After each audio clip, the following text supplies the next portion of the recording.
c'est mieux que ça. Je trouve dans le tobacco. J'ai pris la caisse pour mon noir. Et quand je cache, voilà, toujours en faux. Des chants potents dans ma mémoire. Tellement de blues, c'est un bon amour noir. Quand je suis trop court, quand je suis trop tard, c'est un recours pour une autre histoire. Quand la musique est bonne, quand la musique donne, quand la musique sonne, quand elle ne triche pas. Yeah. Quand la musique est bonne, quand la musique donne, quand la musique sonne, quand elle guide mes pas. Yeah. J'ai plus l'amour, j'ai pas le temps, j'ai plus d'humour, j'ai plus d'où vient le vent. J'ai plus qu'un clou, qu'une étincelle, des trucs en blanc qui me brisent les ailes. Un peu de swing, un peu de king, pas mal de feeling et de décibels.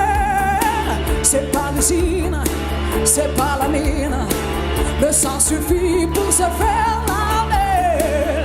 Quand la musique est bonne, quand la musique est bonne, quand la musique sonne,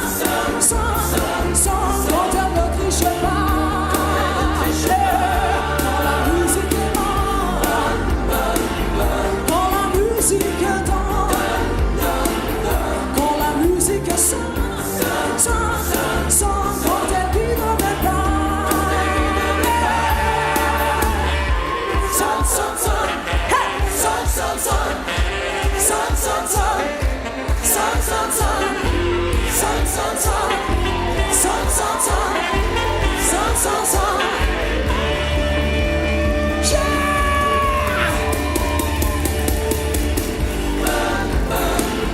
Quand la musique donne, quand la musique sonne,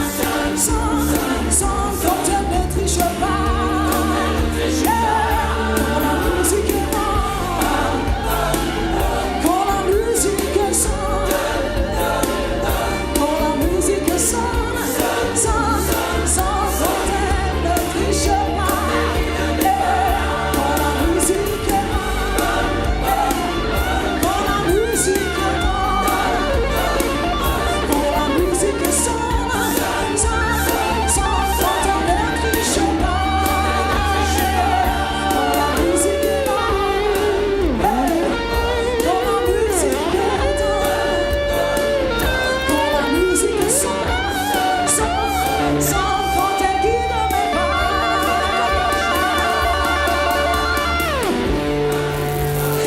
Turi Maeva Sarah Tek ma feoany Stelvavy.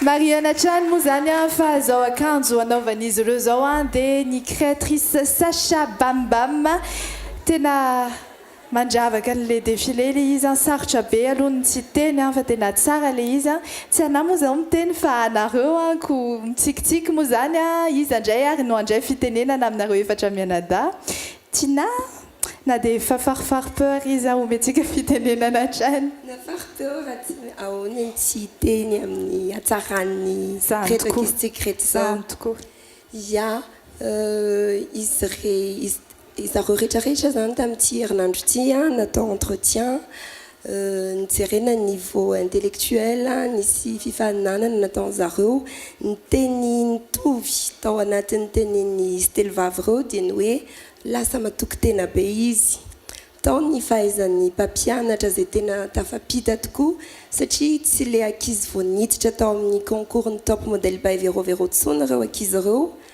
fa nisy progrès be ary dia tena marina le hoe lasa matoky teny zareo zay ny zavatra hitantsika teo akoatra ny tsara ny akanjo ny défilé asa hoe ahoana ny sary zay ho hitantsika eo fa mitovy amiko raha ho anazy Stelvavy dia bravo any Tsiori Maeva Sarah tegaka mavery zany asa anahoana ny sary ho itiana andao valentsika avy hatrany izay fanontaniana izay atombotsika amin'ny sariny tsiory ary a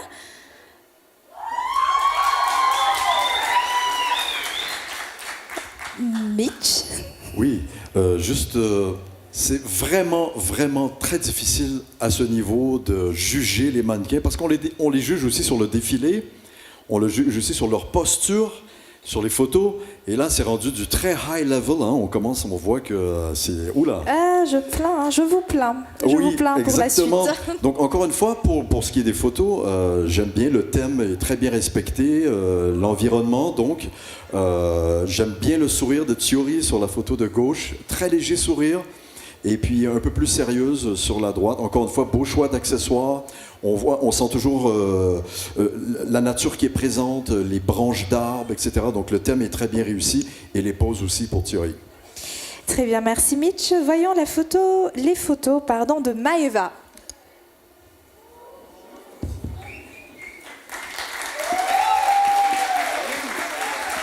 Que dire d'autre, Franck?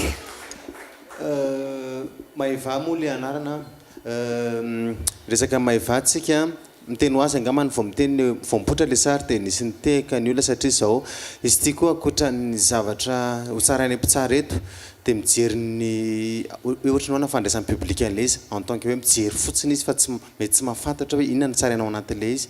Za aloha raha miresaka amin'ny Maëva manokana teny efa hatramin'ny voalohany io tovovavy io ny anisany anankiray tena narahako akaiky mihitsy ny hoe narahako akaiky ny tiako tena amin'ilay narahana akaiky a le hoe atory raha misy zavatra tsy hainy dia ampahafantarina anazy raha misy zavatra tsara ho fantany satria manana potentiel goavana be izy amin'ity demi-finalité araka le vanteneniko teo a sy nivoaka teo aloha hatreto dia tena hoe sahirana izahay na le mpamorona zay menakompatanana manokana ho an'ny Sacha Bambam satria tena nandravaka le fampisehoana nandravaka an'le tovavy malagasy reto a dia Maëva bravo a fa na sary ianao na caméra na hita direct ianao a dia manja foana. Mazava be izay ary farantsika amin'ny sariny Sarare.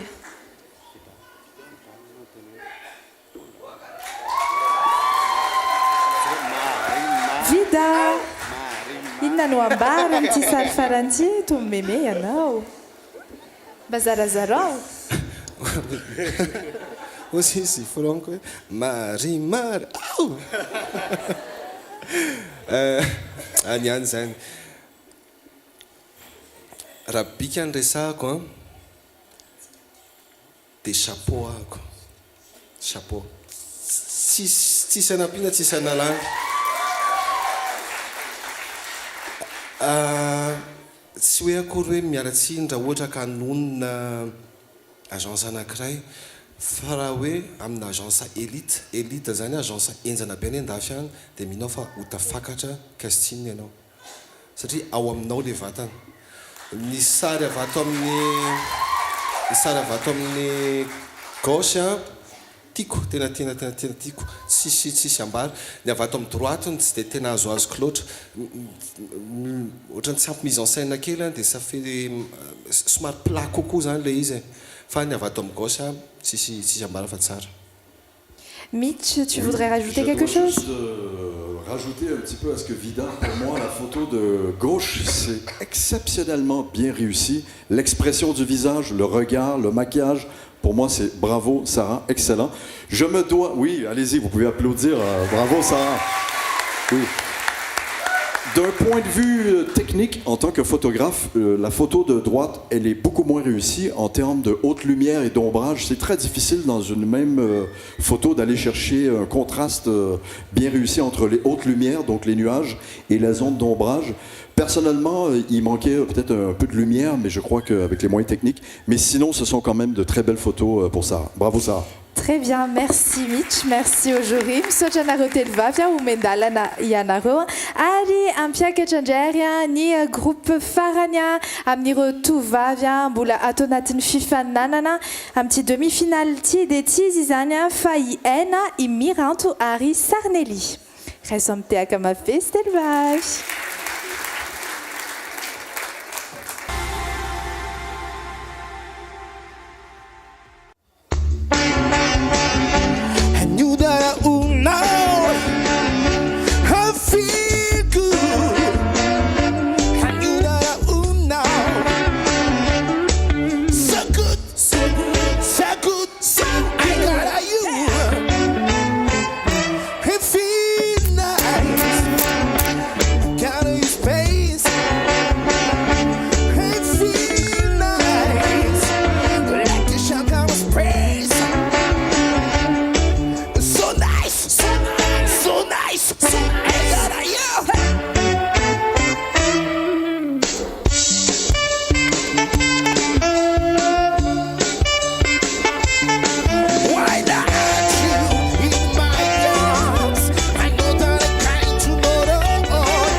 'cause I got you.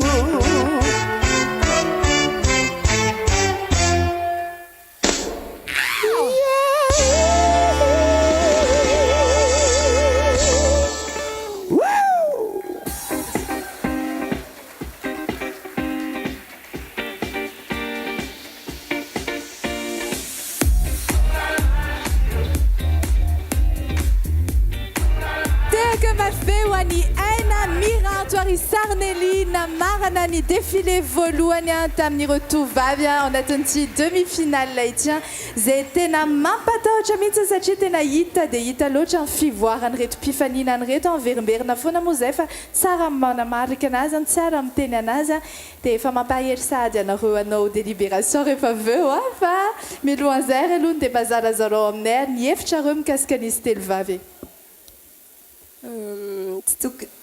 tsy amin'ity indray mitoraka ity tsy tokony ny candidat angamba ny tena fa izahay jury ny asanay ny tena ho mafy be rehefa avy eo satria dia mivoatra tokoa reto ankizy reto amin'ny lafiny rehetrarehetra ny aina tsisy critique ao ataoko angambany fa mety en général ohatran'izay koa miranto sauf que ny tsara kokoa par rapport ny tamin'ny herinandro ny Sarnelli tany amin'ny répétition nety tsara fa teo somary ohatran'ny absente kely ianao ohatran'ny tsy haiko hoe le hira fe sa hoe stressé fa na izany arany misy ezaka le izy tsy mitovy amin'ny Sarnelli tamin'ny herinandro donc bravo koa anareo telo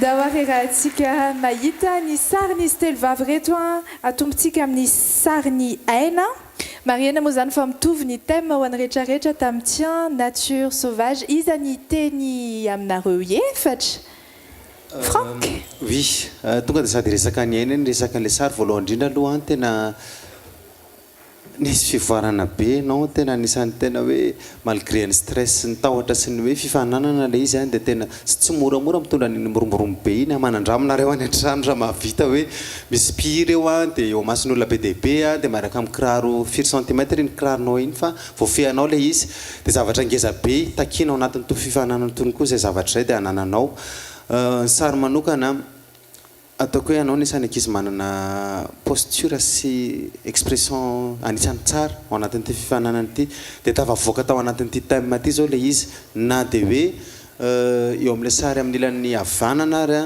ohatra somary nivoaka kely fa nefany rattrapé le tato amin'ny ilan'ny ankavia le izy dia bravo dia toizo fa tena tokony ho lasa lavitra ianao amin'ity tontolo filatrony ity merci. Mitch, un commentaire à rajouter? Très rapidement, un petit commentaire technique. Il faut faire, soit dit en passant, très jolie photo de la gauche. Techniquement, pour moi, la photo de droite, il faut faire attention au travail des couleurs. Je vois trop souvent ça, la saturation des couleurs au max. Il faut faire attention dans les arts, comme en musique, comme en photo, comme en cinéma. Il faut faire attention de ne pas trop dépasser la ligne. Et pour moi, là, dans les rouges, par exemple, c'est vraiment trop hyper saturé, c'est artificiel, donc juste d'un point de vue commentaire, mais d'un point de vue technique, mais ça n'a rien à voir avec les photos de Aina. Très bien, merci pour ces quelques précisions techniques, Mitch. Passons à la photo donc de Mirantou.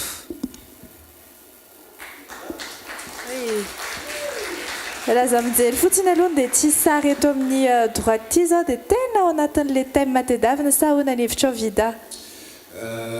Efa raha mahalala angamba anisany ankizy mahafinaritra anahako miranto any amin'ny resaka expression zay tena efa manakaiky natao hoe professionnel izy na hoe matianina samitiako le sary fa le avatsy amin'ny avanana kokoa na ny gauche no tsy dia tena azoazoko ny avato amin'ny droite iny tsy maintsy misy foana ny indro kely ny ato amin'ny tenda no somary lasa nidina loatra izy fa resaka teknika moa zany zay fa amin'ny ankapobeny le izy hitako hoe petrapetraka tsara le sary dia mahafinaritra dia manaratra kely fotsiny korak izy nareo amin'ny mannequin ho lasa mannequin nareo dia matetika manao maillot rehefa manao mannequin zay astuce kely fotsiny ana lazaiko hoe rehefa manao épilation na manao resaka le hoe maillot zay dia tsy tsara kokoa manao rasoir fa ny sirany tsara kokoa sinon mamela trace maintimainty le eo am'le mahavehivavy zay a de tsy de tsara za koa tsy miteny hoe iza na iza le izy fa hoan'ny rehetrarehetra zay zay a torohevitra raisina hatrany a manatsara zavatra ao anatin'ity fifananan'ity raha avy amin'reto jury reto a ho faranantsika ry a amin'ny sariny Sarnely zay hitantsika fa hafakely les coiffures à Mitch. Je me suis dit que tu aurais envie de dire quelque chose, alors nous t'écoutons. Tena tsara be fa voilà. Super les photos, Sarnely, la photo de gauche exceptionnelle, franchement la pose, l'expression, on sent l'énergie dans ton corps et tout, ça c'est important, hein, parce qu'il y a quand même une énergie à transmettre quand on pose. Par contre, si je peux me permettre, Sarnely, pour ton défilé, un petit peu pour corroborer les dires de Tina, je trouve qu'effectivement tu étais un petit peu absente pendant ton défilé. L'énergie qu'on peut voir là sur la photo de gauche, parce que là il s'agit de mannequin photo, mais mannequin défilé, j'ai senti que tu aurais pu, par rapport à ce que tu nous as déjà donné dans les semaines dans le passé, j'ai trouvé que tu étais un petit peu absente, comme disait Tina. Mais ceci étant dit, pour les photos, bravo, super. Misaotra betsaka misaotra anareo jury a mariana fa voafivoahana voalohany zay mbola ho hitantsika hiverineo izy ireo omendalana ary a ianareo telovavy a zay ny mpifaninana tovovavy a roa ambin'ny folo izy ireo a mbola tafiakatra tao anatin'ity demi-finale ity a mazava ho azy fa tsy izy roa ambin'ny folo reny tsony no hitantsika nefa amin'ny finale amin'ny herinandro zay no hoe la fin d'Angers ampandrosan'ireo tovolahy isika satria misy tovolahy ihany koa tao anatin'ity top modèle Madagascar bay verovero ity a toa dia ampandrosony skady voalohany ary a zay ahitantsika ny Gary, Jaeli ary Zahen rehefa mitehaka mave izy telo lahy hamaky-indray ny sehatra ho an'ny tovolahy.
Jaeli ary Zahen tehaka maveo anisy telo mirahalahy.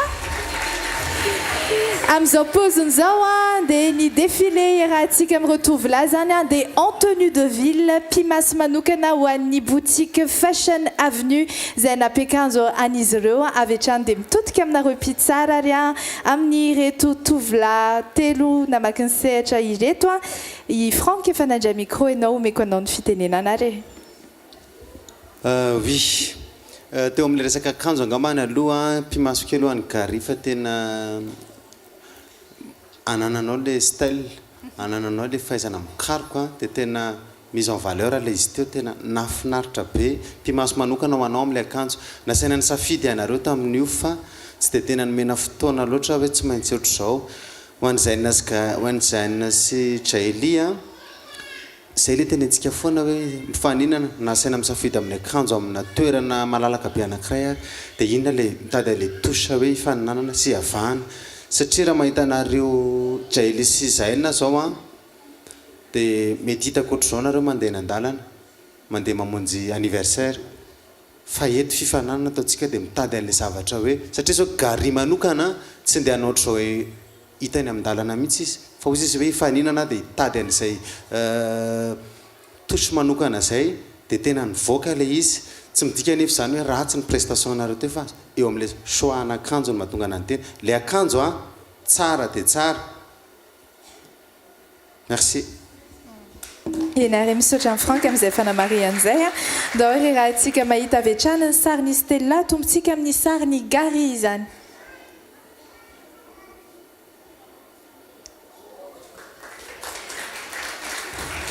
Mitch, nous découvrons maintenant les concurrents masculins pour ce thème imposé de la semaine. Qu'en penses-tu? Très belle photo. Je trouve que malgré le fait que Gary a un certain look assez juvénile, on peut quand même sentir quand même une certaine dose de masculinité dans ses photos.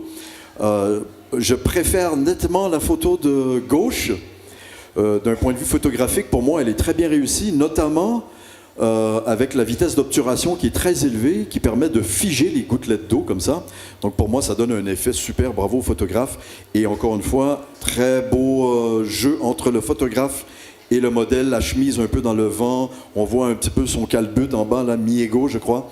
Donc vraiment, très belle photo, supérieure pour moi, celle de gauche à celle de droite. Très bien, merci Mitch. Ny sariny Jaeli Jairi nanao nisay? Afakely le sary somary nivoaka ny le thème atsika fa najanajany ara mety misy zavatra ambara ihany koa nareo. Ty fifananantsika ty moa azafady misy catégorie an'le resaka photo dia za mahita ho an'ny Jaeli hoe rehefa miteny fifananana ho hitantsika eo ny valiny rehefa avy eo manaona fitsarany publika manaona fitsarany reto mpitsara reto rehefa mitoy izay dia trandrao fa any mety aminao satria efa hita midingana manasa-dalana antsika izao aza mifaninana amin'ireo olona goavana be ireo tsonona ny zavatra ohatr'izany satria efa hita mazava be ilay izy hoe any amin'ny resaka photo ny mety aminao satria ny fisarinao rehetrarehetra dia hafa mihitsy ny tena hoe bravo foana ny sarinao hatrany amin'ny présélection an'ity fifananana ity izany fa tsy hoe eto ihany. Merci. Faranantsika ary amin'ny sariny Zahen.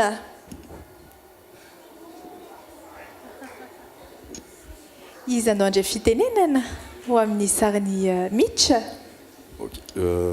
Bon, comme il y a deux photos, il y en a assurément une qu'on préfère que l'autre. Pour moi, je trouve que celle de gauche, elle est très bien réussie, avec le look, wet look, comme on dit. Hein. Donc, pour moi, c'est super, c'est très évocateur, le côté wet look et tout, dans la rivière et tout. La photo de gauche, de droite, pardon, c'est pas mal. Je trouve que c'est, comment dire, je dirais, sans... elle n'est pas très relevée, en fait, comme photo. Je ne sais pas si c'est la pose, si c'est l'endroit. C'est dur de comparer à celle de gauche où l'endroit est vraiment réussi en termes de... Donc pour moi, la photo de gauche. Totalement. Très bien, merci Mitch. Misaotra anareo telo mirahalahy omendalana ianareo. Ampanosontsika avy hatrany ary i Chris, Eli sy Ethan napiakanjo ny Fashion Avenue hatrany tenue de ville raha samy tehaka mave izy telo.